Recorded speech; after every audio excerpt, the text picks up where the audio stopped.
Hello, my friend. The world of magic, filled with legends and ancient tales, is opening its gates once again. Tonight, in the Gryffindor dormitory by the crackling fireplace, I will share another story with my friends. Join us, for the magic is about to come alive. The September air was sharp and sweet, filled with the rustle of leaves already touched by autumn's gold. The stone towers of Hogwarts stood proud against the dusky sky, their windows blazing with warm light. Students hurried along the corridors after supper, robes swishing, laughter and chatter echoing down the staircases. The new term had begun only a week ago, and the castle thrummed with life once more. High above the great hall, where candles floated and the enchanted ceiling mirrored the twilight, Professor Minerva McGonagall sat in her office. Though the weight of headmistress still rested heavily on her shoulders, she bore it with the dignity of a true Gryffindor. Her spectacles gleamed in the candlelight as she signed a scroll, quills scratching briskly. The evening seemed quiet until a sudden rap rattled her door. "Enter," she called, voice sharp. The door creaked open, and in stumbled Hagrid, face pale beneath his wild beard. One of his massive hands clutched his arm, blood seeping through a torn sleeve. His lantern eyes were wide with pain. "Professor, summits in the forest," he blurted. "Great claws, tail like a spear, caught me as I was showing the first years the path back to the castle." McGonagall shot to her feet. "You are wounded." Her tone was severe, but her eyes flashed with concern. She moved to him at once, wand poised. With a murmured spell, the bleeding slowed, though the wound was deep and angry looking. "What did you see?" she pressed. "Didn't see it clear," Hagrid admitted. But the roar in Merlin's beard, it shook the ground, and there were marks big as cartwheels gouged in the trees. The headmistress felt a chill spread through her chest. Such signs did not belong to any harmless beast. She exchanged no more words, but swept from her office, robes billowing like a black wave. Hagrid lumbered after her, clutching his arm. Down the moving staircases they strode, through the front doors and out into the crisp night. Stars glittered above the forbidden forest. At the forest's edge, several shaken first years stood huddled under the watch of a prefect. Their faces were pale as parchment, eyes wide with fear. "Tell me what happened," McGonagall demanded. A small boy, still trembling, spoke in a squeak. "We heard it, Professor, like a lion, but worse. Searin, he said he'd go in and see. He wanted to prove he wasn't scared. He didn't come back." McGonagall's lips pressed thin. A missing child, a wounded gamekeeper, and a creature of dreadful strength roaming near the school.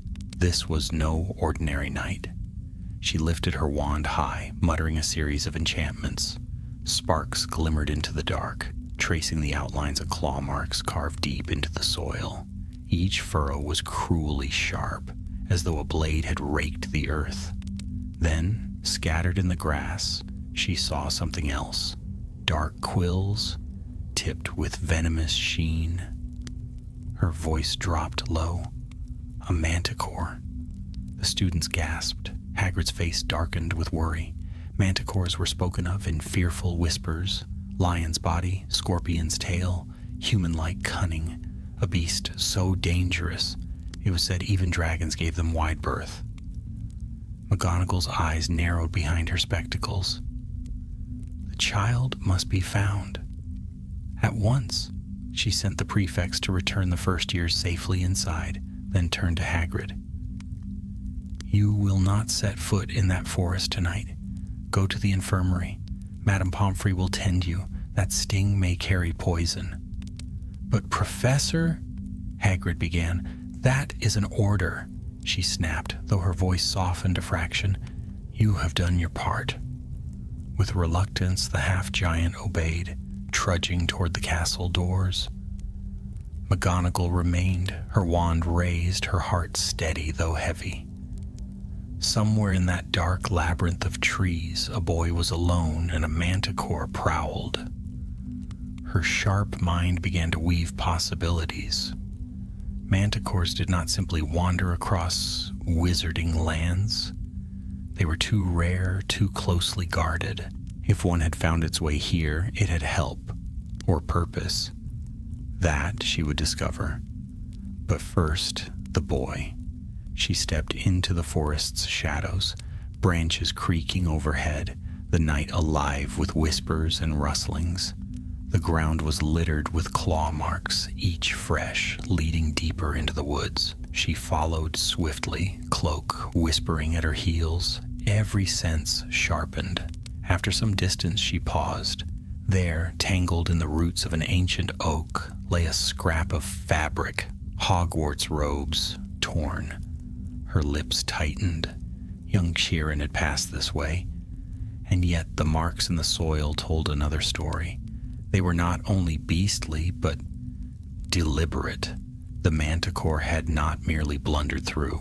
It had stalked with cunning, moving in arcs, circling, almost as though it were hunting something other than prey.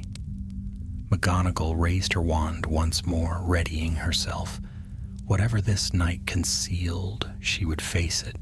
She was the guardian of Hogwarts, and no child would be left to the darkness while she still drew breath. The hunt for Kieran Kirka and the truth behind the Manticore had begun. The forest closed around her like the pages of a vast shadowed book. The tall trees whispered as the night wind threaded their branches, and the path beneath McGonagall's feet grew less certain. With every step, she pressed forward with the steady stride of one long accustomed to danger. Though she had never sought adventure for its own sake, danger had a habit of finding Hogwarts, and when it did, she was always the one to stand first between it and her students. Her wand tip cast a pale glow upon the roots and leaves, tracing each claw mark left gouged in the soil. They were deep and cruel, yet curiously controlled, as though the beast had tempered its strength rather than lashed out wildly. That alone sent a prickle down her spine. Manticores were fearsome, yes, but they were also shrewd. To find one stalking so near the school was no mere accident. The torn scrap of robes she'd found still weighed heavy in her hand. She tucked it into her pocket with a grim set of her mouth. Kieran Kirka was no seasoned wizard, no duelist with wand raised and courage burning. He was 11 years old, still prone to boasting to impress his peers, and still too young to understand how swiftly bravado could turn to peril.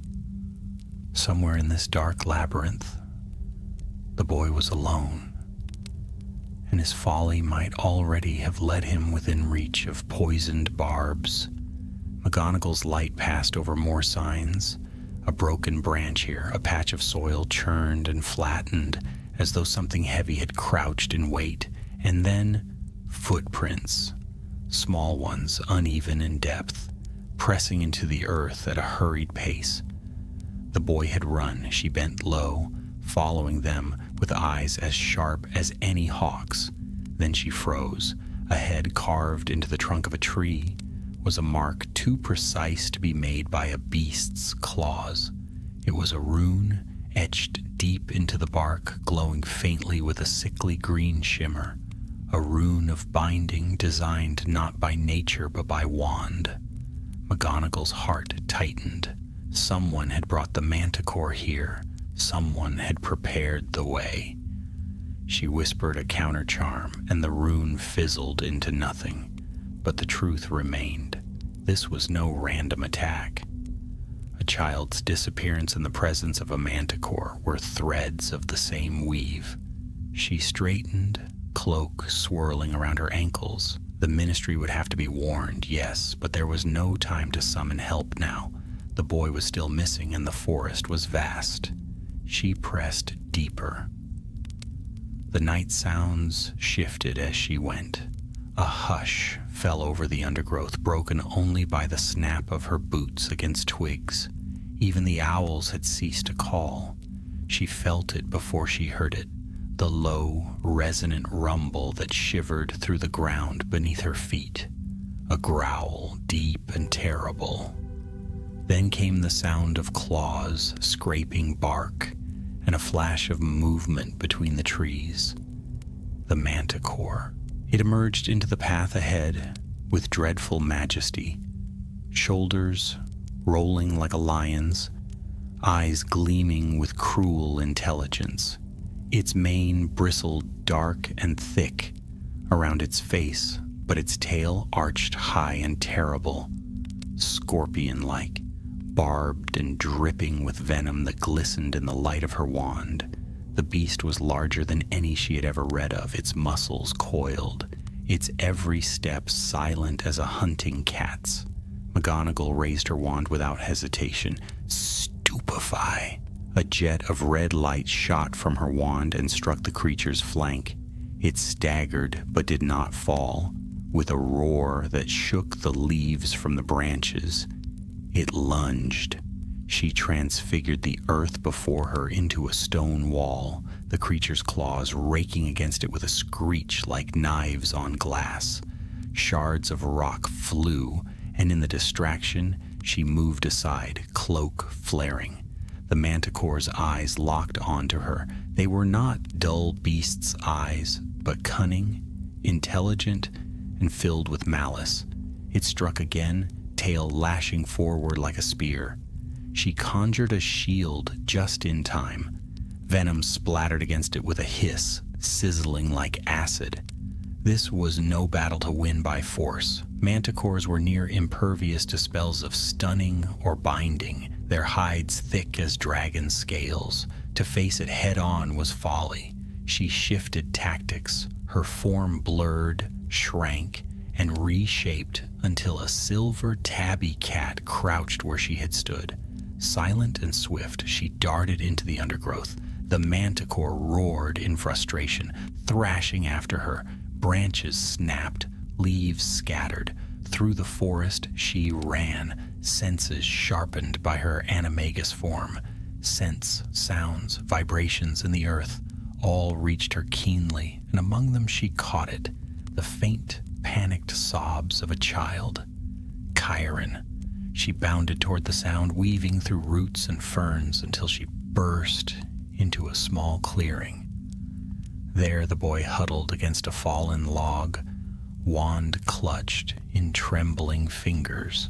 His robes were torn further, his face streaked with dirt and fear. "Professor," he whimpered, seeing the tabby. Recognition flickered. Hogwarts students knew their headmistress's form well enough. Relief softened his fear. Behind them the forest shuddered with the crash of the pursuing beast. McGonagall leapt before the boy and shifted back into her human form, wand raised once more.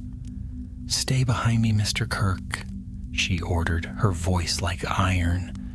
The Manticore burst into the clearing, eyes burning, tail raised. It hissed, a sound half growl, half human snarl. The boy cried out in terror. McGonagall did not falter. She swept her wand, transfiguring the fallen log into a massive stone barrier. The creature's tail struck it, cracking stone but holding for the moment. She conjured a flock of bright phoenix-shaped flames that darted and wheeled, distracting the beast's gaze. For a precious instant she had time. She turned her head sharply to the boy. "Listen to me. Run toward the castle. Do not stop. Do not look back. The path will light itself. Trust it." With a flick of her wand, a glowing trail flared upon the ground. leading away through the forest. "But Professor, go!" Terrified but obedient, the boy scrambled to his feet and bolted along the lit path. The Manticore roared and lunged, but McGonagall turned its attention back with a spell that exploded in sparks before its eyes. The boy vanished into the trees. Now it was only her and the beast. They circled, predator and protector. The Manticore's intelligence glinted in its eyes. It was not simply enraged, but purposeful. It did not strike blindly. Its gaze slid toward the path where the boy had fled, then back to her as though weighing its options. Then from the shadows behind, a voice called, a man's voice, smooth and sly. "That will do, my beauty, that will do." The Manticore froze, tail lowering slightly. It turned its head toward the voice. McGonagall's eyes narrowed. She had expected this. A creature so rare, so deadly, did not wander near Hogwarts by chance. Someone was guiding it. From between the trees stepped a figure cloaked in black, a scroll clutched in his hand.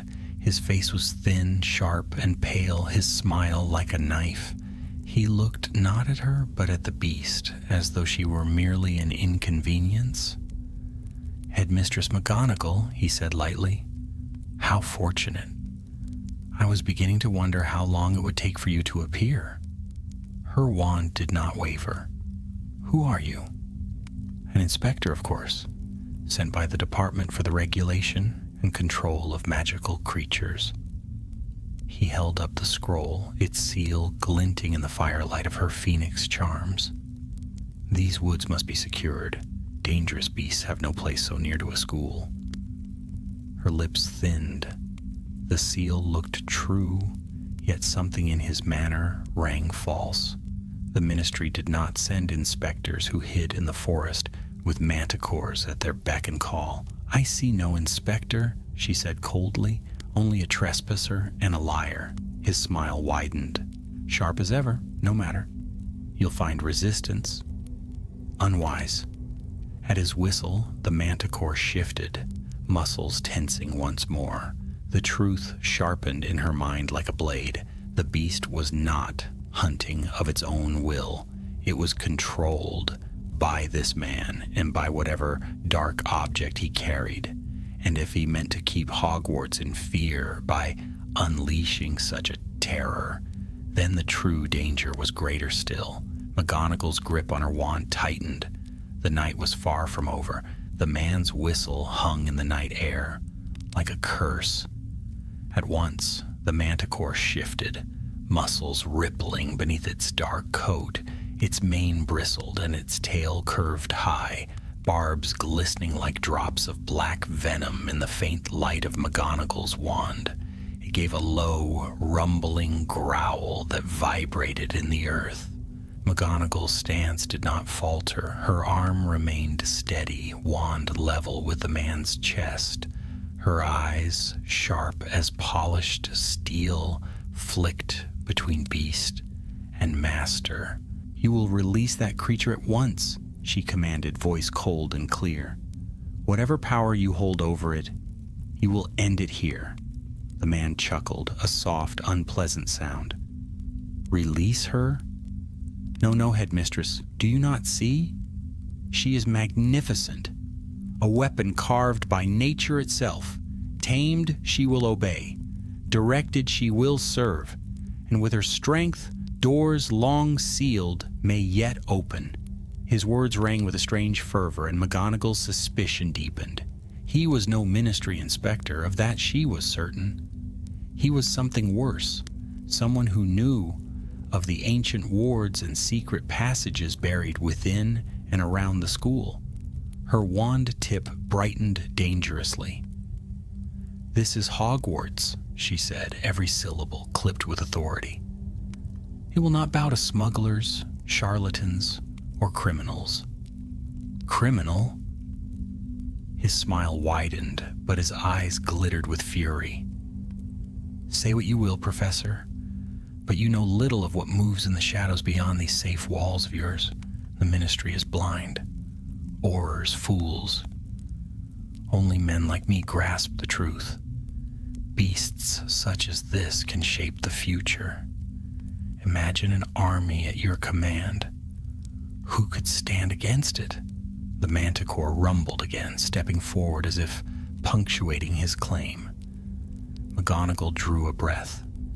You speak of armies, and yet all I see is a frightened child forced to cower in the dirt and a noble beast twisted to your whims. That is not power. That is cruelty. Something flickered across his pale face. Annoyance, perhaps, or the briefest crack in his composure. He raised the scroll he had shown before, and with a jerk of his wrist, it shifted. The parchment blackened, curled, and transformed before her eyes into a strip of leather inscribed with writhing runes. A bridle, enchanted, cursed, and humming with the same green glow she had seen carved into the tree earlier. So this was the chain. The bridle pulsed, and the Manticore's eyes clouded with a strange dullness, its movements stiffening. The man tugged it taut as though it were a leash, and the beast's growl fell silent. See? He said softly, pride swelling in his voice. The greatest horrors can be bent if one is clever enough. McGonagall's lips pressed thin, her mind raced. A direct duel here would risk unleashing the beast in a frenzy. Yet if she did not act, this man would drive it wherever he pleased, perhaps even within the castle walls. The forest seemed to lean closer, holding its breath. You underestimate me, McGonagall said at last. And more importantly, you underestimate Hogwarts. With a flick of her wand, she summoned roots from the ground. They burst upward, thick as serpents, winding toward the man's legs. He snarled, stepping back sharply, the bridle glowing as he jerked it. The Manticore lunged forward to shield him, claws gouging the earth. The duel began. McGonagall fired a stunning spell at the man, but the Manticore leapt before it, hide shrugging the red light away as though it were no more than a pinprick. She shifted, transfiguring the very ground beneath them into slick, shifting mud. The man stumbled, cloak whipping as he fell to one knee, but his grip on the bridle held firm, and with another pull, the Manticore bounded toward her, tail lashing. She conjured a silver shield, the venom striking it and sizzling with sparks. At the same time, she whispered a sharp incantation, and the bridle's glow flickered, only briefly but enough to make the Manticore falter. Ah, the man sneered. You've noticed, clever witch, but you will not unmake my work so easily. The clearing blazed with spell fire as red, blue, and silver jets of light clashed. Trees splintered, branches fell burning, the night alive with thunder. The Manticore struck, tail stabbing with deadly speed, but McGonagall moved like wind, nimble despite her years, her animagus instincts lending her uncanny grace. Still, she could not destroy the bridle outright without endangering the creature. The magic bound into its leather was tangled with the beast's very will. To shatter it carelessly might wound the Manticore's mind beyond healing. She would need precision. The duel stretched, sweat beading on her brow, until at last the man overreached. He thrust his wand in a powerful arc, sending a surge of green-tinged fire racing toward her. McGonagall transfigured the flames mid-air into a torrent of harmless butterflies which scattered, dazzling the clearing. In that instant, the bridle slackened, the man's concentration broken. McGonagall seized her chance. With a whispered spell of delicate unraveling, she sent a silver thread of light curling toward the leather. It bit into the first rune, then the second, fraying them like rope. The bridle shuddered, and the Manticore roared. not in rage this time, but in sudden bewilderment. As though awakening from a fog, the man cried out, tightening his hold. "No!" But the beast turned its burning eyes on him now, and for the first time there was no dullness within them, only fury. With a swipe of its claws, it knocked him sprawling. The bridle slipped from his hands. McGonagall acted quickly, binding the man with ropes of enchanted steel before he could scramble upright. His wand flew from his grasp and skittered into the dirt. He shouted, but his words were drowned by the Manticore's roar. The beast's tail arched high, venom dripping, aimed directly at the helpless man. For a heartbeat, it seemed the creature would strike, and McGonagall tensed to intervene, yet she did not. Instead, she watched as the Manticore paused, eyes narrowing, tail trembling with restraint. Then, with a final hiss, it turned its back on the man and bounded into the forest, vanishing into the shadows. The clearing fell silent, save for the ragged breathing of the bound smuggler. McGonagall lowered her wand at last. Relief did not soften her expression. Her jaw remained tight, her eyes flinty. This was no victory. The beast was free, yes, but now it roamed the forest unguided, its cub, or something else, still unaccounted for. She looked down at the man. He sneered, despite his bonds. "You think you've won, witch? This is only the beginning. The cub is already hidden. She will return for it, and when she does, your precious wards will fall." McGonagall's heart clenched. A cub. That explained the creature's strange behavior, its deliberate patterns. It was not aimless hunting. It was searching, driven by a mother's need. The man laughed, though his voice cracked under the weight of his bindings. "By the time you find it, the forest will burn, and the school with it. You cannot stop her." But McGonagall's eyes flashed with steel. "You underestimate not only me, but every protector of this castle. Hogwarts has stood against worse than you, and it will again." She silenced him with a charm and conjured a Patronus, her silver tabby streaking across the night sky toward the castle.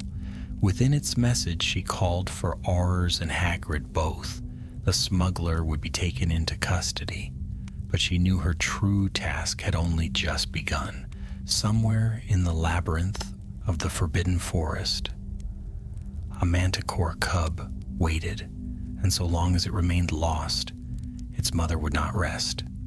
McGonagall adjusted her spectacles, tightened her cloak, and turned into the darkness once more. The hunt was far from over. The forest seemed darker now, though the same stars glittered above its canopy. Minerva McGonagall walked in silence, her wand held high, light spilling in a pale circle about her. Behind her, the smuggler lay bound where she had left him, awaiting the Aurors she had summoned. She had no doubt they would arrive swiftly. Her Patronus carried more weight than parchment and seals, but she could not afford to wait for them. A cub, that single word had changed everything. She replayed the man's words in her mind as she pushed through the undergrowth. The cub is already hidden. A beast so cunning and dangerous as a Manticore did not prowl for sport. It hunted to protect, to retrieve. Every deliberate claw mark, every circle in the soil, it had been searching. If the cub remained somewhere within the forest, the mother would not cease until she found it, no matter what ruin she caused in the attempt. And if the smuggler had indeed hidden the young creature, then time was perilously short. McGonagall moved quickly, her cat-like animagus instinct sharpening every sound, every scent. She knew the Forbidden Forest well enough, though she seldom entered without cause. She had crossed its borders countless times in her years at Hogwarts. investigating odd disturbances, retrieving reckless students, assisting Hagrid when his more unusual charges had strayed. But this was no ordinary disturbance. Even the darkest corners of the forest seemed to watch her warily tonight, as if the very trees feared the prowling presence of the Manticore. She had not gone far when she found the first sign. Near a hollowed stump lay another scrap of fabric, smaller than the first, threadbare with the faint smell of smoke upon it. She crouched and touched it lightly. The weave was not wizard-made. It was rough, coarse, more like burlap than ropes. A sack, then, perhaps one used to carry something alive. Her heart tightened. Footsteps sounded nearby. She spun, wand raised, but lowered it again swiftly. Out of the shadows lumbered Hagrid, his massive frame half hidden among the trees. His arm was bound thickly in fresh bandages that glowed faintly from Pomfrey's healing charms, but he still clutched his pink umbrella in readiness. "Professor," he whispered loudly, as though whispering were a foreign art, "are ye all right? When I saw your Patronus..." McGonagall cut him off.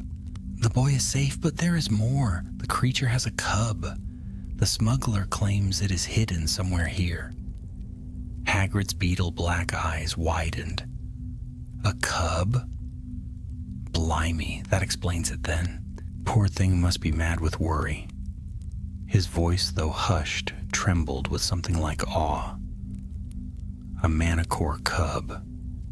I never thought I'd... Well, we'll have to find it quick or else the mother will tear the forest apart," McGonagall finished grimly. Hagrid nodded, grave for once. He looked about, squinting through the trees. If they hid it, they'd need somewhere strong. Manticores don't raise their young in open ground. Dark caves, dens, deep tunnels, that's their way. There's a few such places near the Shrieking Shack tunnels. McGonagall's gaze sharpened. The Shrieking Shack, abandoned, save for its haunted reputation, was more than it seemed. Hidden tunnels led between it and the castle grounds, once used by Remus Lupin in his days as a student. Warded heavily after the war, they should have been sealed, but if this smuggler had sought entry into Hogwarts, those forgotten passages might be exactly where he had turned his efforts. "Come," she said. "If the cub is hidden near those tunnels, we cannot waste another moment." Together they pressed on, the forest floor crunching beneath their steps. Hagrid, though massive, moved with surprising quiet when he wished, though he still cast nervous glances about, one hand stroking the bandages on his arm. They had not gone far when McGonagall halted suddenly, wand rising. The faint sound of sobbing drifted through the trees, thin, muffled, childlike. "Kieran," she whispered. Hagrid frowned. "Didn't you send him back to the castle?"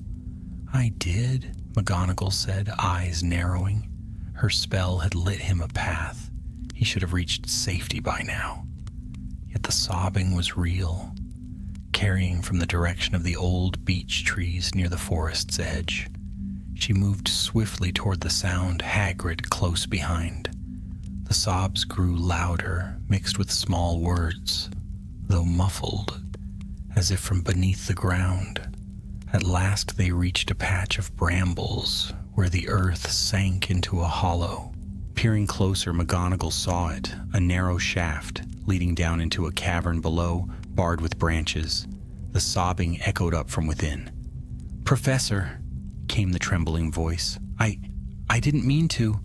I just wanted to help." McGonagall's breath caught. It was indeed Kieran Kirk. With a swift motion of her wand, she vanished the brambles and widened the gap, then conjured a ladder of firm light. Hagrid, too large to descend, peered anxiously over her shoulder as she climbed down. The cavern below was small and damp, its walls slick with moss. In one corner crouched the boy, his face streaked with tears, his hands wrapped tightly around a bundle swaddled in rags. His eyes went wide with relief at the sight of her. "Professor McGonagall," he cried, scrambling forward. I found it, I did. I thought if I brought it back, the mother wouldn't be angry. She'd leave us alone."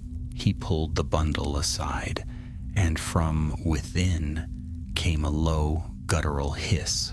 The cub. It was no larger than a spaniel, yet already fierce.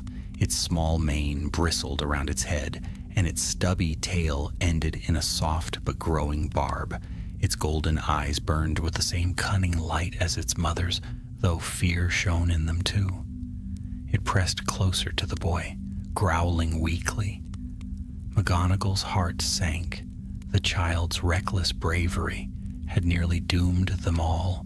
By stealing the cub from wherever the smugglers had hidden it, he had only heightened the mother's rage. "You foolish boy," she said, though her voice trembled between sternness and relief. "Do you have any notion what danger you have placed yourself and others in?" Kieran flinched, clutching the cub tighter. "I didn't want anyone hurt. Everyone was scared. I thought if I gave it back, she'd stop." Before McGonagall could answer, the earth above them shook. Dust rained from the cavern's ceiling. From far off came a roar so loud it seemed to split the stones. The mother had found the trail. "Up! Quickly!" McGonagall commanded, ushering the boy toward the ladder. "We must move before she arrives." They climbed into the night air again. Hagrid reached down his massive hand, plucking the boy and cub both from the hole with surprising gentleness. McGonagall emerged after, brushing soil from her robes. No sooner had they reached the surface than the forest erupted. Trees bent and cracked as a shape thundered toward them. The Manticore, eyes burning, tail arched like a scorpion poised to strike. Kieran screamed. The cub hissed in his arms. Hagrid tightened his grip on his umbrella, though his face paled. McGonagall stepped forward, wand raised, her stance firm. The Manticore halted just yards away, its eyes fixed not on her nor on Hagrid, but on the cub. The sound it made was unlike its previous roars. Softer, desperate, a guttural cry of longing. The cub wriggled, yelping in response. "Professor," Hagrid began, but McGonagall raised a hand to silence him. She turned to Kieran. "Give it to me." The boy clutched the bundle tighter. "But now, Mr. Kirk." Her voice was sharp, but her eyes softened. "Trust me." Hesitantly, the boy surrendered the cub. McGonagall lifted it carefully, cradling it as though it were no more dangerous than a kitten. The cub whimpered once, then quieted, staring at her with those golden eyes. Slowly, carefully, she stepped forward. The mother's tail twitched, barbs glistening, but it did not strike. Its eyes remained fixed on its young. McGonagall lowered the cub to the ground. The little creature tottered forward, gave a small hiss, and scrambled into its mother's waiting mane. The Manticore bent low, nuzzling the cub with a sound almost tender. Hagrid let out a low breath. Even Kieran stared in awe, his fear momentarily forgotten. But the reunion did not end the danger. The Manticore raised its head again, eyes snapping back to McGonagall and the others. This time there was no confusion, no bridle to cloud its mind. It stood tall, mane bristling, tail curling protectively around the cub. The forest trembled with its growl. McGonagall knew what it meant. The beast did not trust them, nor would it simply slink back into the shadows while humans prowled so near its young. Unless they found a way to guide it safely out or to calm it, it would attack. Her wand tightened in her hand. "Hagrid," she said quietly. "We must find a way to lead them beyond the forest, to safety. If they remain, the wards will not hold." But even as she spoke, the Manticore stepped forward, cub pressed to its chest, eyes blazing. The true battle had only just begun. The Manticore stood like a statue of living iron, mane bristling, its venomous tail coiled high above its back. The cub pressed close against its mother's chest, golden eyes peering out with fierce suspicion. The ground trembled faintly beneath its paws, and every leaf seemed to shiver at the sound of its low, warning growl. McGonagall kept her wand raised, though she did not aim to strike. Her heart beat steadily, her face calm, but her mind raced through spell after spell. A single false move, one misjudged incantation, and both she and her companions could be skewered by that barbed tail. Hagrid's massive frame loomed just behind her, his beard bristling as he stared at the creature with mingled awe and unease. His umbrella, clutched in one hand, trembled slightly, not from fear, but from the battle between his natural love for magical beasts and his knowledge of the danger they faced. "Easy now," he muttered softly, as though soothing a thestral. "She's only guarding her little one. Can't blame her for that." Kieran Kirka stood frozen, his small face pale as chalk, eyes wide as saucers. He clutched the sleeve of Hagrid's coat as though it were the only thing anchoring him to the world. McGonagall glanced once at him, sternness and reassurance mingling in her gaze. He would not be harmed if she had any say in it. The Manticore's growl deepened, its golden eyes flicking between them. It did not lunge, but neither did it retreat. The air seemed to crackle with tension, every second drawn taut as a bowstring. McGonagall's thoughts turned swiftly. She could not banish it. Stunning spells would bounce harmlessly from its hide. Binding spells might fail, or worse, provoke it into frenzy. But perhaps she could guide it. Manticores were clever, too clever to be treated as common beasts. If she could fashion a path, a safe passage that led it away from the school grounds, it might choose to follow rather than fight. Her decision was made. She lifted her wand slowly, keeping her movements measured, deliberate. With a whispered word, she sent a stream of silver sparks arcing into the air. They hovered, swirling into a glowing trail that stretched into the depths of the forest, toward its farthest borders where enchanted wards met wild lands beyond. The sparks flickered like a trail of stars, bright against the gloom. The Manticore's eyes followed the light. Its ears twitched, its tail lowered slightly. The cub gave a soft yip, tilting its head curiously. McGonagall spoke, not loudly, not as a command, but with a calm firmness that carried through the clearing. "There is your path. Take it. Your young will be safe if you leave this place."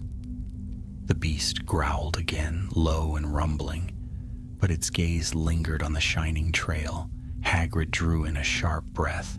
"Blimey, Professor. I think she understands." But even as hope sparked, the night erupted with another sound. From the distance, crashing through the undergrowth, came voices. Men's voices, rough and hurried. Torches bobbed between the trees, their orange light flickering against the dark. McGonagall's heart sank. Aurors should have arrived quietly, but these were no ministry officers. The smuggler had not worked alone.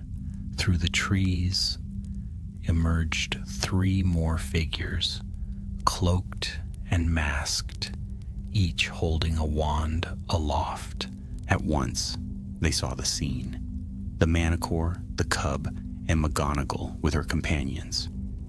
"There!" one shouted. "The cub, get it!" The Manticore roared, the sound shaking the very air. The men flinched, but their greed overcame their fear. They raised their wands, spells flashing. McGonagall reacted instantly. With a sweeping motion, she conjured a wall of stone between the smugglers and the beast. Their spells struck it with sharp cracks, but the barrier held. "Hagrid," she barked, "get the boy back to the castle, now! I won't leave you. Do as I say." Her voice cut like steel. Hagrid hesitated only a moment before scooping up Kieran in one massive arm. "Hold tight, lad." With surprising speed for his size, he lumbered back along the path, the boy clinging desperately to him. McGonagall turned back, her focus fixed.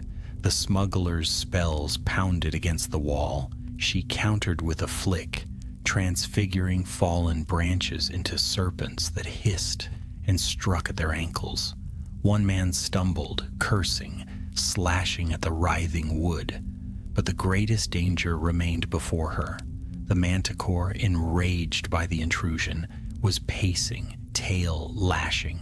Its eyes flickered between her and the smugglers beyond the wall, uncertain whom to strike. The cub squealed, pressing close against its mother's mane. McGonagall raised her voice, calm but commanding. "Go. Take your young and follow the path. Leave these woods before they harm you." The beast's eyes met hers. For a moment, time itself seemed to still. She felt its mind, not in words, but in instinct and raw emotion, fury, fear, protection. It did not trust, but it understood. The smuggler's wall of fire flared high, breaking through her stone barrier. Jets of green and purple light shot across the clearing. One nearly grazed the Manticore's flank. The beast reared with a roar, eyes blazing, and launched forward, but not at McGonagall. It struck the smugglers. Chaos erupted. The men screamed as claws swiped and barbs lashed. They scattered, firing curses wildly, but the Manticore moved with terrible swiftness. One was hurled aside like a rag doll. Another barely dodged a venomous strike that shattered a tree trunk. The third dropped his wand and fled, shrieking into the darkness. McGonagall seized the moment. She fired a chain of binding spells, snapping around one man's ankles, then another's wrists. They fell struggling, curses dying on their lips. The Manticore growled, looming over them, but McGonagall stepped between. "Enough," she said firmly, her wand still raised. "They will harm you no longer. Take your young. Go." The cub whined, nudging its mother's leg. Slowly, the Manticore lowered its head, pressing its muzzle against the cub. Then, with a final snarl at the fallen smugglers, it turned. It stepped onto the glowing path McGonagall had conjured. The cub padded close at its side.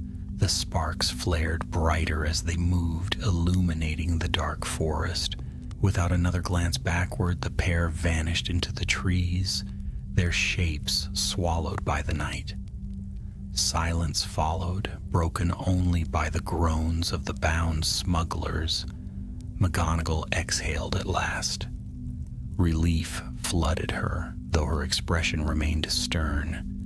She sent another silver Patronus streaking skyward, this one summoning Aurors to collect the prisoners. When Hagrid returned moments later, breathless and worried, Kieran still clutched in his arms, McGonagall gave a small nod. "It is done, for now." Hagrid set the boy down gently. "Blimey, Professor, I've never seen the like. Yeah, you made her understand." His voice trembled with wonder. Kieran stared up at McGonagall, shame mingling with awe in his wide eyes. "I'm sorry, Professor, I just wanted to help. I didn't know." She fixed him with her most formidable gaze, but her voice softened slightly. "Bravery without thought is recklessness, Mr. Kirk. You placed yourself and others in grave danger. But you will have a chance to make amends by learning and by heeding the wisdom of those who guard this school." The boy nodded fervently, tears glistening. McGonagall turned back to the forest, where the last spark of her guiding light flickered and faded. The Manticore was gone now beyond the wards, its cub safe at its side. The night's battle was over. Yet her heart remained troubled, for if smugglers had dared use a creature so dangerous in their schemes, what other shadows lurked beyond Hogwarts gates? The forest had grown strangely quiet after the Manticore's departure. The heavy silence felt almost reverent, as if the very trees acknowledged the retreat of something both terrible and majestic. Minerva McGonagall stood still for a moment, her wand lowered at her side, listening to the fading echoes of the beast's passage. Only when the last spark of her conjured trail had vanished into the night did she allow herself a long breath. The danger had passed, yet her mind remained taut as a bowstring. Such creatures did not simply vanish from memory. Their presence lingered like the echo of a storm, and the knowledge of how close Hogwarts had come to calamity gnawed at her thoughts. The groans of the two captured smugglers soon broke the silence. Bound tightly in enchanted ropes, they squirmed on the forest floor, their faces twisted with pain and fury. McGonagall turned toward them, her expression unreadable, her spectacles glinting in the faint light. She said nothing, only tightened the bindings with a flick of her wand. Hagrid, still clutching his pink umbrella, scowled at the men. "Filthy cowards," he muttered darkly. "Using a creature like that for your schemes? You don't deserve to call yourselves wizards." One of the smugglers spat onto the ground, his voice hoarse. "You'll regret this. You've no idea who you've crossed." McGonagall regarded him coolly. "On the contrary," she said, "I know precisely what you are. Thieves, traffickers. You twist creatures for your own greed, endangering lives in the process.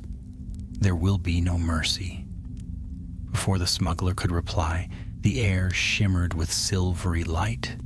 From between the trees, 3 Patronuses galloped into view: a stallion, a fox, and an owl.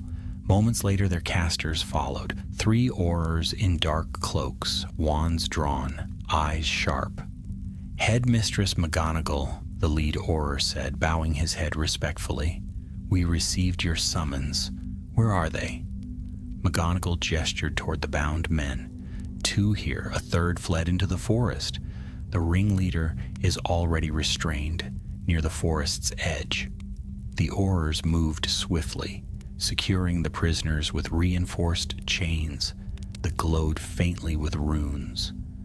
The smugglers cursed and struggled, but their efforts were useless against trained enforcers.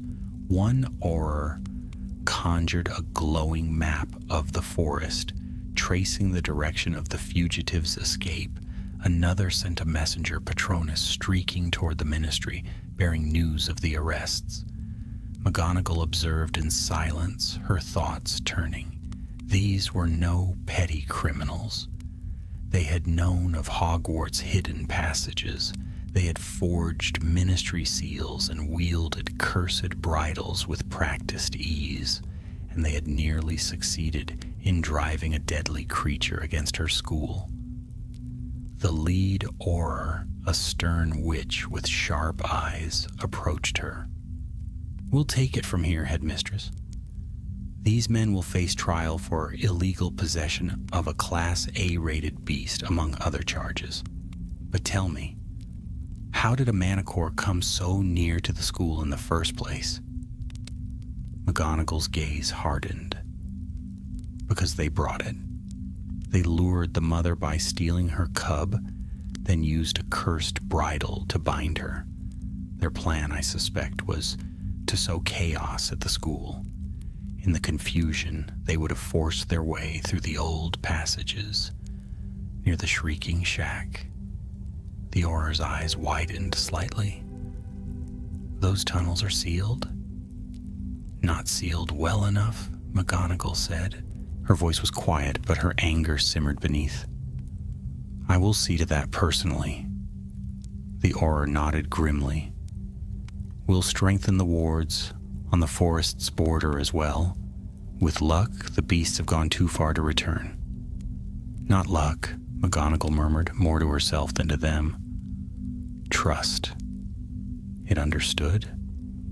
She thought of the Manticore's golden eyes, fierce yet intelligent, and the way it had chosen to follow her conjured path rather than strike again. For all its fury, it had been more than a monster. Hagrid shifted uneasily at her side. Professor, he said softly, do you think maybe I could see where they went? Just to make sure they're safe? McGonagall looked at him sharply. Absolutely not. You are already injured, and Manticores are not creatures to be befriended in a clearing with a cup of tea. Leave them be, Hagrid. They belong in the wild, not in chains or cages. Hagrid lowered his eyes, but the yearning in his face remained. McGonagall sighed inwardly. His heart was too large for its own good, but it was that same heart which made him what he was. Come, she said briskly, turning away. We must return to the castle. There is work yet to do. They walked back through the forest, the Aurors following with their prisoners in tow. Kieran Kirka trudged between Hagrid and McGonagall, silent but visibly shaken. Every so often he glanced up at the headmistress as though expecting another stern word. Yet she said nothing until the castle lights glimmered faintly ahead. Only then did she stop, turning to the boy. Mr. Kirk, she said, voice clipped. You will report to my office after breakfast tomorrow. There will be consequences for your recklessness. The boy's face fell. Yes, Professor. But, McGonagall added, softening slightly, I will also see to it that your punishment teaches you something useful. You will work with Professor Kettleburn in care of magical creatures. Perhaps then you will learn the difference between courage and folly. A flicker of relief crossed Kieran's face. Yes, Professor. Thank you, Professor. McGonagall gave a brisk nod. She did not smile, but something in her eyes gentled for a moment. Then she turned and led them up the sloping lawn toward the castle gates. When at last she reached her office, she dismissed Hagrid and Kieran with curt instructions and settled heavily into her chair. The fire crackled in the grate, casting long shadows across the room. She removed her spectacles, pinching the bridge of her nose. The night's events weighed upon her like a mantle of iron. She thought of the smuggler's words, of the cursed bridle, and the knowledge they had displayed of Hogwarts' defenses. These were not chance villains. Someone had guided them, or worse, someone had hired them. Her eyes strayed to the portraits that lined the office walls. Past headmasters and headmistresses dozed in their frames, though a few stirred, muttering at one another. Phineas Nigellus Black yawned extravagantly. Well, that was dramatic, he drawled. Manticores at Hogwarts, Aurors tromping about, and you returning with mud on your hem. Quite the spectacle. McGonagall's lips thinned. Spare me your commentary, Black. The portrait chuckled. I merely observe. But one wonders, what will you do now, headmistress? The castle is safe for the moment, yes, yet safety is always a fleeting thing. McGonagall ignored him. She pulled a fresh scroll of parchment toward her and began to write. Her letter was brief but decisive, addressed to the Department of Magical Law Enforcement. Strengthen the wards at once. Double patrols along the borders of the Forbidden Forest. Send an inspection team to the Shrieking Shack tunnels. Hogwarts has been threatened. We will not allow it again. She signed it with a firm hand and sent it off with her owl. Then she sat back, staring into the fire. Her eyes flickered with reflection, but her resolve was clear. Hogwarts had weathered countless storms. It would weather this one too. Still, the night was not without its lessons. Trust, she thought. The Manticore had trusted her guidance. Perhaps that was the key, not only to beasts, but to people. Trust was fragile, easily broken, yet stronger than fear when earned. And though she would never admit it aloud, she felt a flicker of pride. Even in the face of venom and claws, she had stood and she had prevailed. The fire crackled softly. Outside, the castle slept, unaware of how narrowly disaster had passed. But Minerva McGonagall did not sleep. Her eyes remained fixed on the flames, sharp and watchful as the first light of dawn crept over the horizon. Dawn spilled pale light across the spires of Hogwarts, painting the stones gold as the mist lifted from the black lake. The castle stirred to life with the chatter of owls, the shuffle of students hurrying toward breakfast, and the echo of bells marking the hour. To most within those walls, it was the beginning of an ordinary school day. But Minerva McGonagall knew it was anything but ordinary. She had not slept. After hours of parchment reports and missives sent by owl to the ministry, she descended from her office at first light, robes sweeping in her wake. Her thoughts were sharp, her expression sharper still. The night had raised too many questions, and she meant to have answers. At the foot of the marble staircase, she met the Aurors again. They had kept vigil through the night, securing the prisoners and combing the Forbidden Forest for the fugitive smuggler. The stern witch who led them, Auror Flint, bowed her head respectfully. Headmistress, we've secured 3 of the traffickers. The 4th has not been found, though we've posted wards at every approach to Hogsmeade. He won't slip past us easily. McGonagall's eyes narrowed. And what of the prisoners? Have you questioned them? Flint's expression darkened. They've said little. One bit his tongue rather than speak. Another insists they acted alone. But the ringleader? She hesitated. He claimed they were merely tools, paid hands for someone higher. McGonagall's stomach tightened. Did he give a name? Not yet, but we'll press harder. McGonagall nodded once, curtly. See that you do. I will not have shadows crawling at the edges of this school. With that, she swept toward the dungeons where the prisoners were held. The Aurors followed, their boots clicking on the flagstones.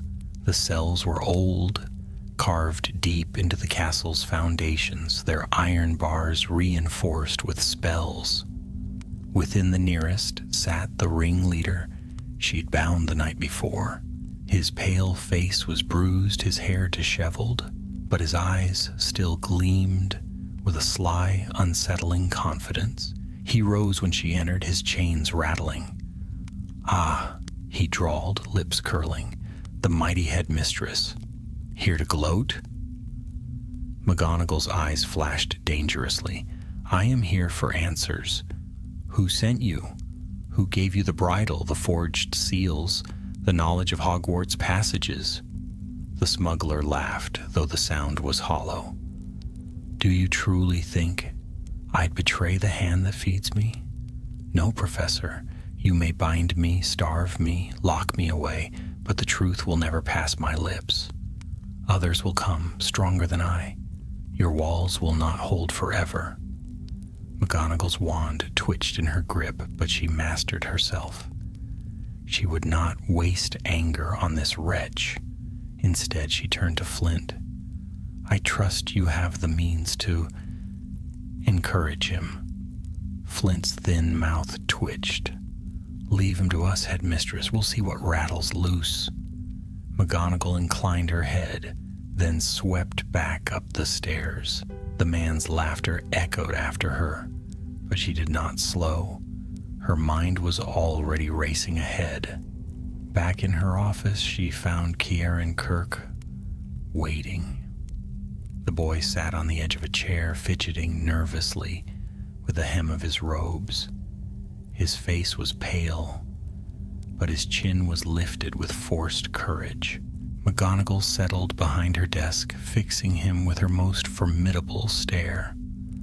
Well, Mr. Kirk, we meet again. He swallowed hard. Yes, Professor. You disobeyed. You ventured into the forbidden forest. You placed yourself and others in mortal peril. What have you to say for yourself? Kieran's voice shook, but he met her gaze. I only wanted to help. Everyone was afraid, and I thought, if I found the creature, if I brought back the cub, maybe it would stop. I didn't mean to make things worse. McGonagall's eyes softened slightly behind her spectacles, though her voice remained stern. Good intentions do not excuse recklessness. Bravery without wisdom is folly, but I believe you are capable of learning from your mistakes. The boy's shoulders slumped in relief. You will assist Professor Kettleburn in care of magical creatures for the remainder of the term, she continued. You will learn proper respect for magical beasts, and perhaps you will discover that courage is not found in rash acts, but in patience and understanding. Yes, Professor, Kieran whispered. She studied him a moment longer, then dismissed him with a curt nod. When he had gone, she allowed herself a sigh. Children were ever the same, reckless, daring, eager to prove themselves. And yet it was children such as these who sometimes grew to be heroes. Her musings were interrupted by the crack of fire in the grate. A head appeared within the flames, tall, stern, with hair streaked silver. Kingsley Shacklebolt, Minister for Magic. Minerva, his deep voice rumbled. I received your report. Auror Flint has already briefed me further. McGonagall inclined her head. The castle remains secure, though the attempt was grave. These men knew too much. Someone has given them knowledge that should have been lost with the war. Shacklebolt's eyes darkened. I agree. We have reason to believe remnants of certain networks still operate in secrecy. Traffickers, mercenaries, opportunists. Some are tied to former Death Eaters, others to darker patrons whose names remain hidden. It seems Hogwarts has become their target. McGonagall's lips pressed into a thin line. They will find this castle less vulnerable than they imagine. Even so, Shacklebolt said gravely, I urge caution. You are formidable, Minerva, but you cannot stand alone against what may come. I will send additional wardsmen to Hogsmeade, and Aurors will patrol the Forbidden Forest by night. See that they tread lightly, McGonagall warned. The Manticore has returned to the wild with her young. If disturbed again, she will not hesitate to strike. I will not have Ministry blunders provoke another disaster. A flicker of amusement crossed Shacklebolt's face. As vigilant as ever. Very well, I will see to it. His face grew solemn once more. Be on your guard, Minerva. Shadows are stirring. This was no random attack. The fire flared and his head vanished. McGonagall leaned back in her chair, eyes narrowing. Shadows indeed. She had lived long enough to know the darkness seldom slept for long. It waited, biding its time, ready to test the walls of Hogwarts again and again. She would be ready. That evening the castle buzzed with whispers. Students spoke of the roar in the night, of aurors marching across the lawns, of strange lights seen flickering in the forest. Rumors grew wild. Some claimed a dragon had broken free, others that Death Eaters had returned. McGonagall quelled the fears with calm announcements at supper, but unease lingered. Even the portraits muttered among themselves, and the ghosts drifted more solemnly than usual. After the meal, she walked the corridors alone. The torches flickered in their sconces, throwing long shadows across the stone walls. Her steps echoed, steady and sure. She paused now and then to speak with prefects, to quiet anxious first years, to reassure them that Hogwarts was secure. Yet in her heart she knew the truth. The battle was not finished. The smugglers' capture was but the surface of a deeper current. Someone had aimed a Manticore at Hogwarts. Someone had hoped to tear open its wards and strike at its heart. And she would find them. Late that night, as the castle slept, McGonagall stood once more at her window. The forbidden forest loomed dark and endless beyond the grounds. Somewhere within, a Manticore prowled with her cub, free of chains. Somewhere beyond, in darker places, men whispered and plotted. Her jaw tightened. She would not yield, for Hogwarts was more than stone and spell. It was home, and she, Minerva McGonagall, would guard it with every ounce of her strength until her last breath. The next morning dawned cold and clear, with frost silvering the grass along the castle lawns. Students huddled in their cloaks as they made their way to classes, their breath rising in pale clouds.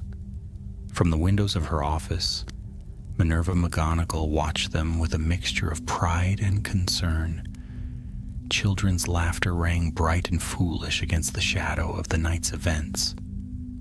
They did not yet understand how close danger had crept to their doors. Her thoughts were interrupted by a knock at the door. Auror Flint entered, her expression taut. "We've pressed the prisoners again," she said without preamble. Two still refused to speak, but the ringleader, he gave us a name. McGonagall's eyes sharpened. "Whose?" Flint lowered her voice. "A man called Morven Burke." The name struck a chord, unwelcome yet familiar.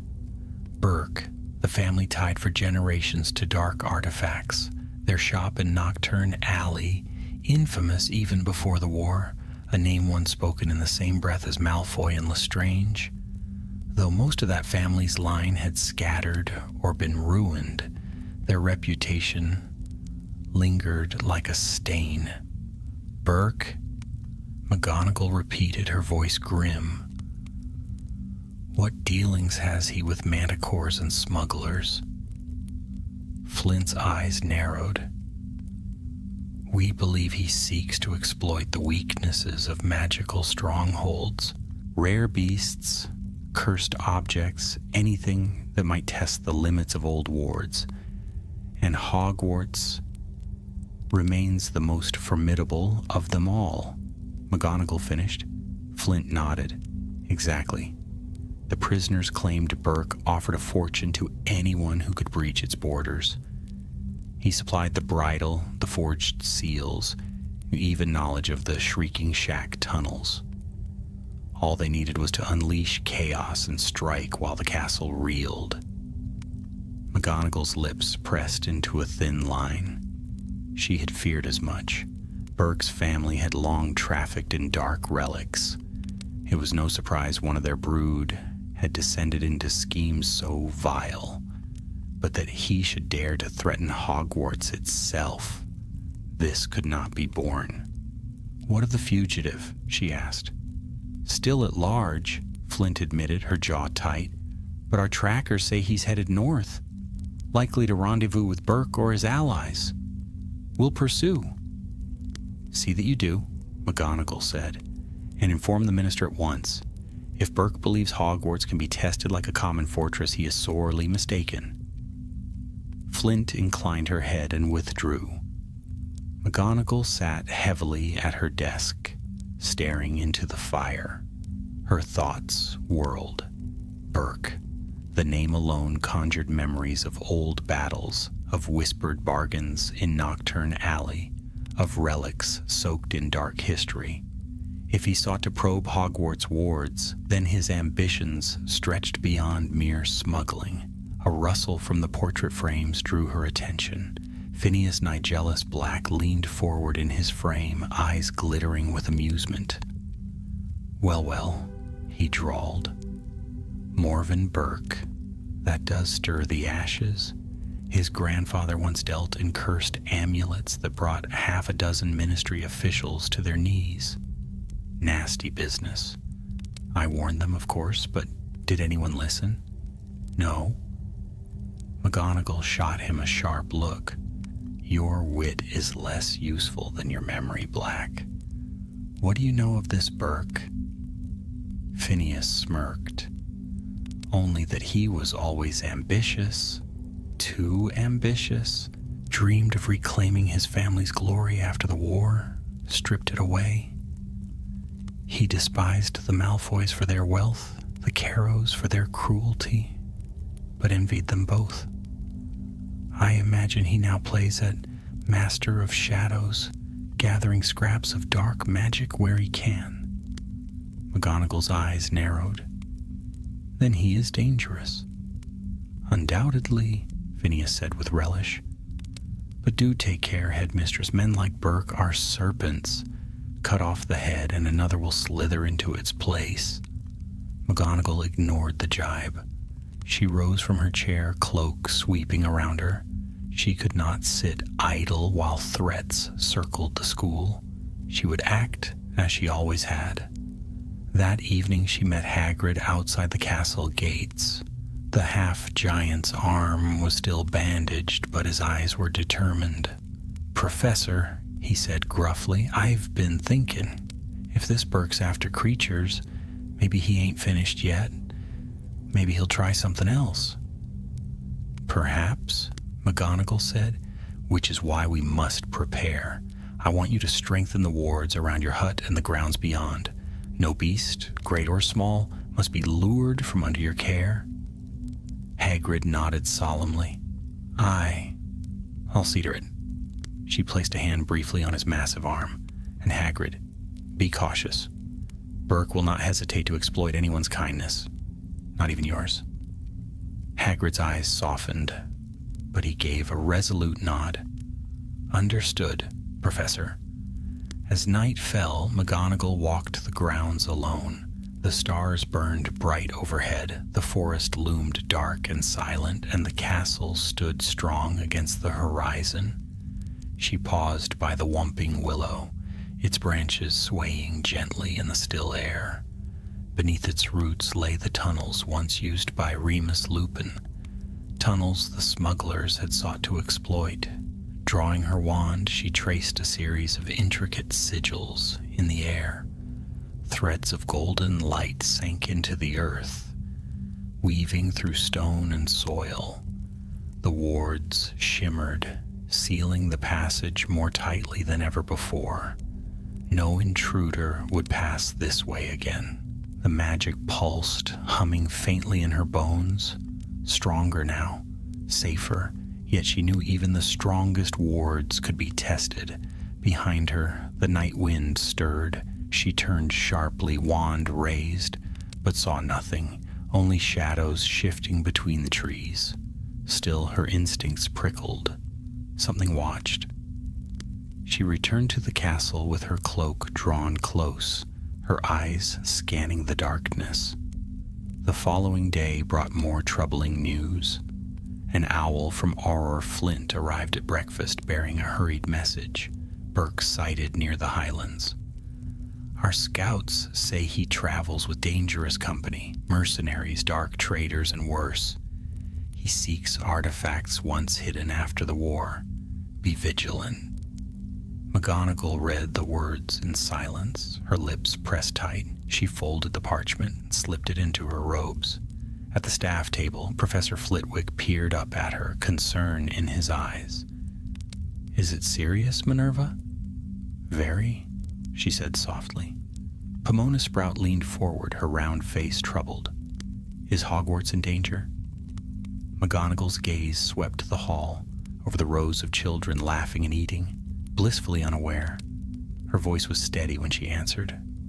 "It always is, but it will endure. It always has." Still, as she looked upon her students, her heart was heavy, for she knew the storm was only beginning. Somewhere beyond those walls, Morven Burke gathered his strength, and when he struck again, it would not be with smugglers and cursed bridles. It would be with something far darker. McGonagall straightened her shoulders, her expression set. Let him come. She had faced giants, Death Eaters, and even the Dark Lord himself. She would not falter now, for she was headmistress of Hogwarts, and the castle's heart beat with hers. And so the game with shadows began. For several days, Hogwarts settled into uneasy calm. Students bustled between classes, quills scratched across parchment, and the sound of laughter drifted through the courtyards. Yet beneath the surface ran a current of tension. Rumors of manticores and horrors had spread like wildfire, and though McGonagall had spoken firmly in the great hall to quell fears, whispers persisted in every corridor. Professors, too, felt the weight of vigilance. Flitwick wove new protective charms across the doors and staircases. Sprout fortified the greenhouses, muttering about what use dangerous men might make of venomous tentacula. Even dour Professor Binns, when he drifted into history of magic, abandoned his usual droning lecture on goblin uprisings to warn the children that dark times have a habit of repeating themselves. McGonagall spent her hours in tireless preparation. She met often with Auror Flint, trading updates on Burke's movements. Reports spoke of mercenaries gathering in the Highlands, of artifacts unearthed from hidden vaults, of whispers in Nocturne Alley. Burke was weaving a net, drawing power and followers to his side, and then one evening the net was cast. It began with a ripple across the wards. McGonagall felt it at once, a faint tremor in the castle's magic, like a harp string plucked by unseen fingers. She stood abruptly from her desk, wand in hand. Within moments, alarms flared. The enchanted shields along the perimeter rang like distant bells. Torches guttered as if struck by wind. Portraits muttered in alarm, and the stone gargoyle outside her office shuddered. McGonagall strode to the window. Beyond the grounds, at the shadowed line of the Forbidden Forest, lights flickered, dozens of them moving steadily toward the castle. Not the soft glow of lanterns, but the harsh flare of spellfire. Her mouth tightened. Burke had come. She summoned her Patronus, a silver tabby leaping into the air, streaking through the corridors. Its voice, her own, rang clearly. Professors to the gates, prefects to the dormitories. Students remain within your houses. This is no drill. The castle stirred like a great beast. Doors slammed, feet pounded across stone. Suits of armor creaked to life, taking up their halberds. Ghosts streaked through walls to bear warnings. The old defenses of Hogwarts, tested in wars long past, stirred once more. McGonagall swept down the stairs, her robes billowing behind her. She met Flitwick in the entrance hall, wand already in his hand. Sprout arrived next, dirt still clinging to her sleeves, her eyes fierce beneath her hat. Even Kettleburn hobbled in, his wooden leg thumping, muttering about blasted fools meddling with creatures they don't understand. "We hold them at the gates," McGonagall said sharply. "No further." They swept out onto the grounds. The night air was bitter, the sky heavy with stars. From the forest's edge, the enemy emerged, cloaked figures, moving in ranks, their wands alight. At their head strode Morven Burke. Even at a distance, his presence was unmistakable. Tall, thin, his hair black, streaked with gray, his face sharp as carved stone. He carried himself with cold arrogance, his eyes glittering with hunger as they fixed upon the castle. "Hogwarts!" His voice rang across the lawns, amplified by magic. "Your walls are strong, but not unbreakable. Surrender the wards, and no harm will come to your students. Resist, and you will taste ruin." McGonagall stepped forward, her wand raised high. Her voice, though quieter, carried with unyielding authority. "Hogwarts does not surrender, not to you, not to anyone." A cheer rose from the professors behind her. Even the suits of armor clanged their halberds in approval. Burke sneered. "So be it." He raised his wand. "Strike." Spells erupted like a storm. Bolts of green, red, and purple fire arced across the lawns. The night blazed with magic. McGonagall moved like lightning. She conjured a towering shield of silver light, spanning the gates. The first wave of curses struck it and ricocheted into the ground, scattering sparks. Flitwick countered with a volley of stunners, precise and sharp, felling 2 mercenaries at once. Sprout slammed her wand into the earth, and vines as thick as ropes erupted from the soil, lashing around enemy ankles. But Burke's forces were many, and they pressed forward with relentless power. The shield shuddered under the weight of curses. A blast struck one of the stone gargoyles, shattering it into rubble. The ground itself trembled. McGonagall's eyes blazed. She swept her wand in an arc, transfiguring shards of rubble into a flock of ravens made of stone. They rose, wings beating, and dived upon the enemy, their beaks striking with unerring precision. Cries of alarm rose from the mercenaries as they swatted at the enchanted flock. Burke himself strode forward, spells flying from his wand. He was skilled. More skilled than the smugglers she'd faced before. His curses struck with precision, his shields shimmered strong, and his presence seemed to steady those around him. He was no mere trafficker. He was a general. McGonagall met him, spell for spell. She conjured walls of stone, shattered his curses into harmless sparks, sent transfigured beasts of fire leaping toward him. He countered with dark precision, his eyes narrowing as he measured her. "So the stories are true," he called. "You are formidable, old woman, but even you cannot stand against the tide forever." McGonagall's voice was iron. "Try me." The battle raged. Armor clanked into the fray, swinging halberds with uncanny aim. Ghosts swooped through enemies, chilling their bones and breaking their ranks. Sprout's vines dragged mercenaries screaming into the soil, while Flitwick's charms sent explosions of dazzling light across the lawn. Yet still the tide pressed on. Burke's forces were many, and they fought with desperation. Step by step, they neared the gates. McGonagall felt the pressure mounting. The wards hummed in protest. Her shield flickered under the onslaught. She knew they could not hold forever. But Hogwarts was no ordinary castle. She turned, raising her wand high. Her voice rang across the grounds. "Hogwarts to arms!" The castle responded. Windows flared with light as portraits stirred, shouting encouragement. The staircases groaned and shifted, sealing off passages. From the towers, enchanted cannons of old war boomed, sending bursts of golden fire raining upon the invaders. The very stones seemed to hum with power.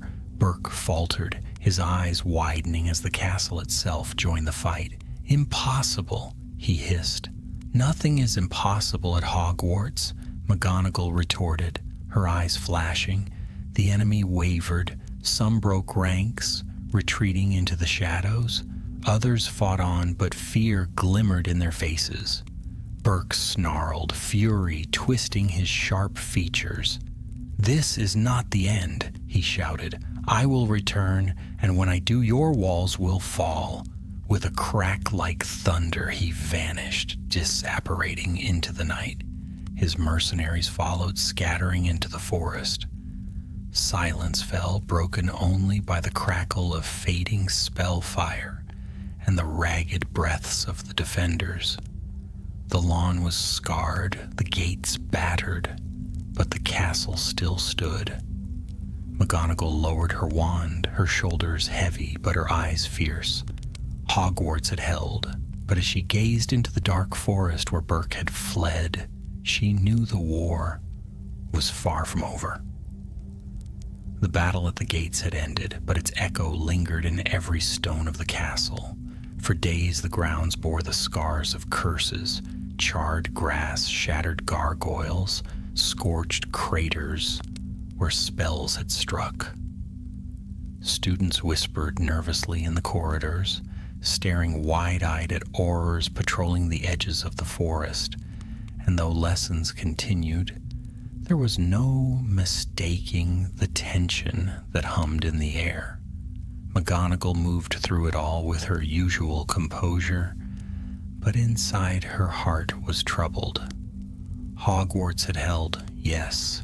The wards had blazed, the castle itself had risen to her call, and Burke's forces had been driven back.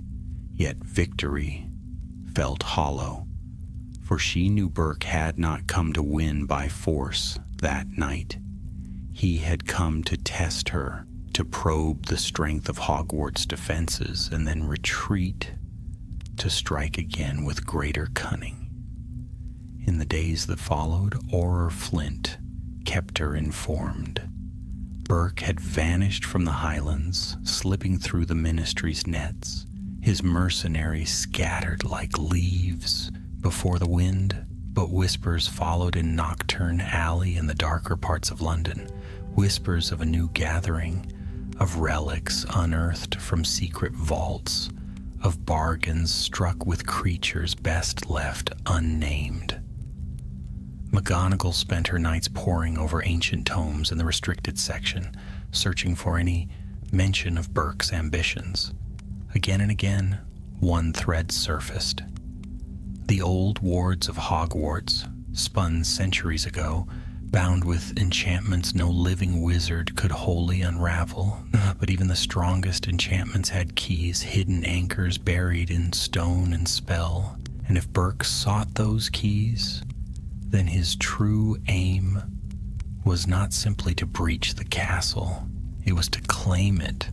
Her suspicion hardened into certainty. One night when Phineas Nigellus Black stirred in his portrait with a sly smile, "You fret too much, headmistress," he drawled. "Burke is clever, yes, but clever men rarely settle for scraps.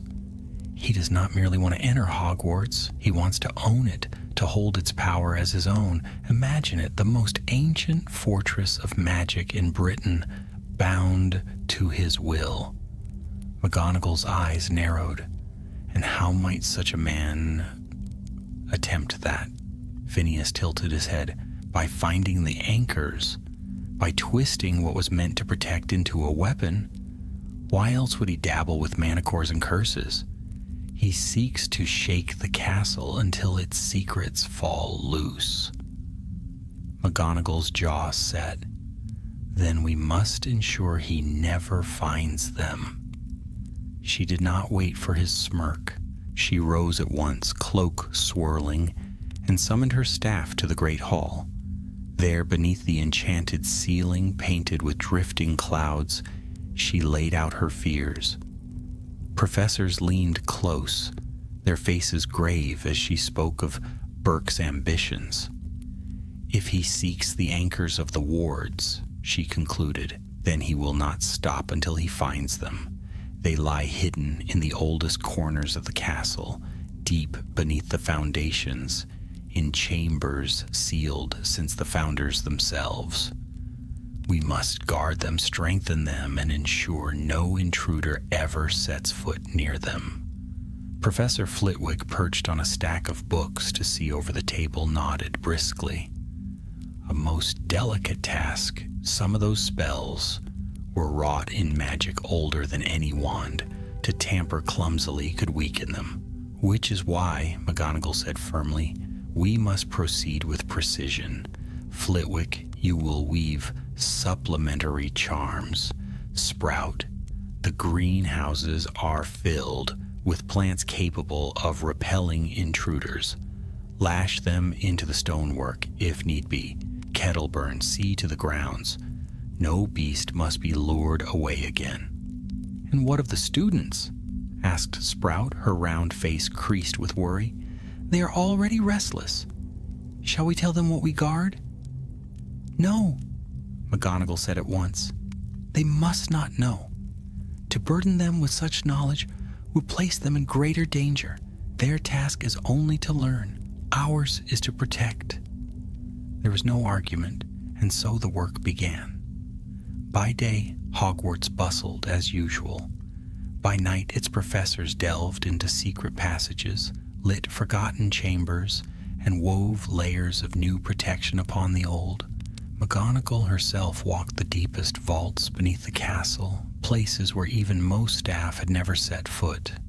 She traced the lines of runes carved into ancient stone, runes so old their language had long been lost, yet their power still pulsed faintly, like a heartbeat in the dark. One night, as she walked a narrow corridor far beneath the dungeons, she heard footsteps behind her. She turned sharply, wand raised. It was Flint, her face pale in the wand light. "Headmistress," she whispered, "we've captured the fourth smuggler." McGonagall's breath caught. Where? Hogsmeade. He was hiding in the cellars of the Hog's Head. Aberforth caught him trying to tamper with one of the wards. They hurried to the village. The smuggler was bound in the inn's back room, guarded by 2 aurors. Aberforth Dumbledore stood nearby, his arms crossed, his expression grim. "Found him skulking by my barrels," he said gruffly. "Never trust a man who eyes goats with less suspicion than he does your wine." The smuggler sneered when McGonagall entered. His face was gaunt, his hair lank, his wrists bruised from the chains. "You'll not stop him," he spat. "Burke knows where to look. Even now, he seeks the heart of the castle." McGonagall's eyes flashed. "And where is that?" The smuggler laughed, harsh and broken. "Beneath your feet. In chambers you've forgotten. The Founders bound their secrets deep, and Burke will unearth them. He'll twist your precious Hogwarts into a fortress of his own. And you..." His grin widened. "You'll watch it happen." McGonagall's wand trembled, but her voice was steady. "Not while I yet breathe." He only laughed again. That night, McGonagall walked the corridors of the castle long after curfew. The portraits whispered, the suits of armor saluted stiffly as she passed, and her footsteps echoed like the tolling of a bell. She paused at the doors of the great hall, gazing up at the ceiling where stars wheeled in silence. She knew then that the final confrontation was drawing near. Burke would not stop. He would come for the anchors, for the wards, for the very soul of the school. And when he did, she would be ready. For she was Minerva McGonagall, headmistress of Hogwarts, and she had sworn long ago that no darkness would claim these halls. not while her wand could still rise. The castle was silent, not the silence of slumber nor of peace, but the hushed stillness before a storm. Even the portraits in the corridors spoke in whispers, and the ghosts drifted with uncommon solemnity. All felt it, the shadow pressing nearer, the moment of trial at hand. McGonagall knew it too. For nights, she had traced the deepest passages beneath the school, seeking the ancient anchors of the wards. She had studied their runes, strengthened them with fresh spells, and woven protective charms upon every seam, yet she felt the pressure mounting, as though dark hands pressed against the walls, searching for cracks. It came at last on a moonless night. The wards shivered, the torches sputtered, the enchanted ceiling above the great hall darkened until not even a single star shone. A low tremor rippled through the stones, shaking dust from the rafters. McGonagall was already awake, cloak clasped at her throat, wand drawn. She strode swiftly down into the dungeons. She had known this moment would come, knew too where it would begin. Deep beneath the castle, in the chamber where ancient runes pulsed faintly in the dark, she found him. Morven Burke stood alone, his tall frame lit by the green glow of runes he had pried half awake. His wand was raised, his lips moving in incantations older than any taught at Hogwarts. Chains of dark light coiled from his wand into the runes, twisting, corrupting. The air reeked of old magic and venom. "So," Burke said without turning, his voice calm and cold, "the lioness herself comes to guard her den." McGonagall's wand leveled on him. "Step away from those wards, Burke. You meddle with forces beyond your wit." He turned at last, his face pale, his eyes glittering with hunger. "Beyond my wit? No, headmistress. I have studied what others feared to touch. I know where the founders bound their power, and tonight I will claim it." His smile curved like a blade. "Imagine it. Hogwarts itself. No longer a school, but a fortress under my command. Students molded to serve me, its ancient magic mine to wield. The world will bow as it once bowed to your dark lord, but this time the castle itself will kneel." McGonagall's eyes blazed behind her spectacles.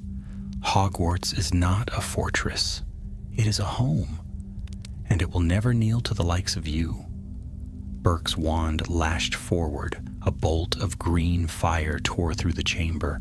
McGonagall conjured a shield, the flames shattering against it in sparks. She countered with a whip of silver light that snapped toward him like a serpent. He parried, the clash of magic ringing like struck metal. The duel began. Spells cracked and thundered through the vault. Stones shattered, runes flared, the air filled with smoke and sparks. Burke fought with vicious skill, his curses swift and merciless. But McGonagall met him with equal mastery, her transfiguration weaving the chamber itself into her ally. Shards of stone became blades of steel, rubble reshaped into chains that struck at his feet. He countered with fire that melted steel, with shadows that tore through light. "Impressive," he sneered, his breath ragged. "But you are old, Professor. Time is not on your side." "Perhaps," McGonagall said coldly, "but skill does not age." With a flick, she transformed the floor beneath him into a pool of quicksilver. He stumbled, cursing, barely pulling free before it swallowed him. She followed with a volley of stunners that struck like hammer blows. His shield cracked, but he thrust back with a curse so dark it rattled the runes themselves. The chamber groaned, dust raining from the ceiling. Runes flickered, half awake, half corrupted. Burke's grin widened. "Do you feel it?" he shouted. "The anchors stir. Even as we duel, I unravel them. Soon the castle will be mine." McGonagall's jaw clenched. She could not only fight him, she must protect the runes. Each spell struck too close. Each impact risked shattering what she meant to guard. Precision was her only hope. She shifted tactics. Her spells grew sharper, more controlled. She disarmed his attacks with neat counters, struck at his wand hand rather than his chest, transfigured curses into harmless shapes. A serpent of flame became a ribbon. A bolt of shadow froze into harmless glass. Burke's fury mounted. "You cannot win by parlor tricks," he snarled. He raised both hands, his wand blazing, and poured his strength into the runes. Dark light surged, tendrils lashing outward. The chamber shook violently. The anchors screamed in resonance. Cracks raced across the walls. For a moment, McGonagall feared he had succeeded, that the very heart of the castle would split. But she acted. With a cry, she transformed the tendrils into vines of silver ivy that coiled back upon him. They wrapped his arms, his chest, his wand. He fought, straining, but the ivy tightened, glowing with the pure light of transfiguration. "Enough," McGonagall said, her voice ringing. "You will not have this castle." She swept her wand. The silver vines constricted, tearing the wand from his hand. It clattered to the stone, sparks dying. Burke roared in fury, struggling, but the magic bound him fast. At the same moment, she turned her wand upon the runes. With swift incantations, she rewove the damage, sealing the cracks, soothing the anchors back into slumber. The green corruption faded, replaced by the steady golden glow of Hogwarts' ancient wards. The chamber stilled. Burke sagged in his bonds, panting. His eyes burned with hatred. "You think this victory matters? You think you have won? I am not the last. Others hunger as I do. One day, Hogwarts will fall, and you will not be here to stop it." McGonagall's gaze was hard as granite. "Perhaps, but not today. Not while I live." She bound him with chains of light and summoned her Patronus. Within minutes, Aurors arrived, their faces grim as they dragged Burke away.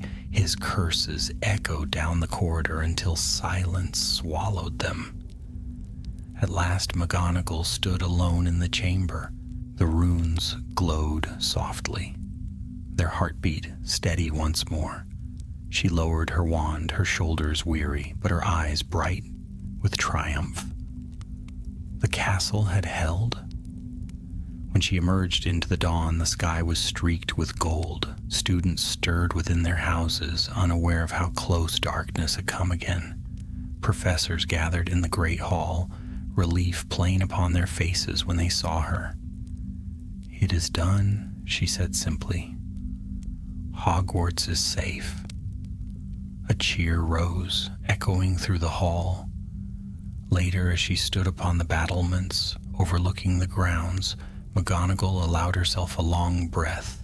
She thought of the Manticore and its cub, now free in the wild. She thought of Kieran Kirke, who even now served his punishment in the greenhouses, learning the patience he had lacked. She thought of Burke, chained and defeated, yet unrepentant. There would always be shadows, always those who sought to claim what was not theirs. But Hogwarts endured. And so long as Minerva McGonagall drew breath, it always would. She turned from the sunrise, her cloak swirling, and descended once more into the heart of the castle she loved. The storm had passed. For now.